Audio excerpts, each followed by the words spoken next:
আপনাকে যদি বলা হয়, যে কোনো মানুষকে বলা হয়, ভাই আপনার জীবনের ব্যথা বেদনা কষ্ট দুঃখগুলো বলুন, আমরা প্রতিকার করার চেষ্টা করব।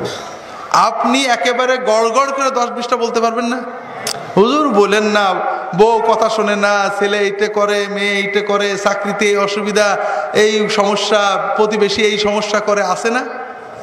এগুলো সবসময় মনে থাকে, ঠিক না বেঠিক? কিন্তু যদি আপনাকে বলা হয় আপনার জীবনের 10-20টা বড় বড় নিয়ামত বলুন তো, সহজে পারবেন নাকি? আমার জীবনে আবার নিয়ামত কি? কি নিয়ামত? আমার দুঃখে ভরা জীবন। হ্যাঁ হাজরিন, কুতিলাল ইনসানু মা আকফারাহু, মানুষ কত অকৃতজ্ঞ।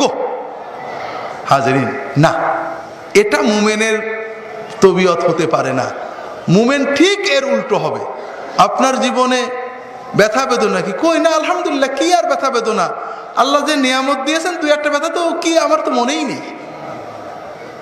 আপনার জীবনের 2-4টা নিয়ামত, আলহামদুলিল্লাহ, আল্লাহ আমার কত নিয়ামত দিয়েছেন। আমার সাথে যারা জন্মেছিল আমার দেশে, আমার ছোটবেলার বন্ধু, কত খারাপ অবস্থায়, কারোর চোখ নেই, কানা হয়ে গেছে, বুড়ো হয়ে গেছে, মরে গেছে, আল্লাহ আমাকে অনেক ভালো রেখেছেন। আল্লাহ আমার ছেলের অমুক অমুক নিয়ামত, আমার বউ, কত লোকের বউ কত কিছু করে, আমার বউ আলহামদুলিল্লাহ এইটা করে, এইটা করে, এইটা করে। মুমিনের জীবনে নিয়ামতগুলো মনে থাকবে, কষ্টগুলো ভুলে যাবে।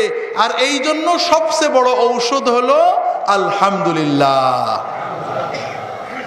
হাজরিন, এই জন্য আপনাদের বলি, একটু জান ভরে মন ভরে আলহামদুলিল্লাহ বলা শেখেন, দেখবেন জীবনের কষ্ট অর্ধেক চলে যাবে, এমনি অটোমেটিক চলে যাবে।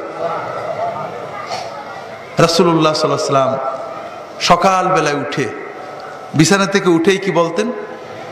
আলহামদুলিল্লাহ আল্লাযী আহয়ানা বা'দামা আমাতানা ওয়া ইলাইহিন নুশুর।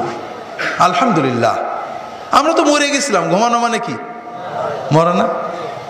আল্লাহ আবার জিন্দা করেছেন, আল্লাহর নিয়ামত, আলহামদুলিল্লাহ। দেখেন, আমরা প্রতিদিন ঘুমেরটা উঠছি, এটা যে আল্লাহর নিয়ামত অনুভব করি নাকি?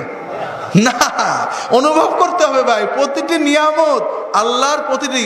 খুব সুন্দর নিঃশ্বাস নিয়েছেন, ফুলের সুগন্ধি পেয়েছেন, বউ এক গ্লাস পানি দিয়েছে, মেয়ে সুন্দর রান্না করে দিয়েছে, কাজের লোকটা একটা কাজ করেছে, বস একটু ভালো বলেছে, প্রতিটি রাস্তা দিয়ে হাঁটতে ভালো হেঁটেছেন, গাড়িতে একটা সিট পেয়েছেন, প্রতিটি নিয়ামত হৃদয় দিয়ে অনুভব করেন, মন দিয়ে, জান দিয়ে, মুখ ভরে, হৃদয় ভরে বলেন আলহামদুলিল্লাহ। একটু অভ্যাস করে দেখেন, জীবন পাল্টে যাবে।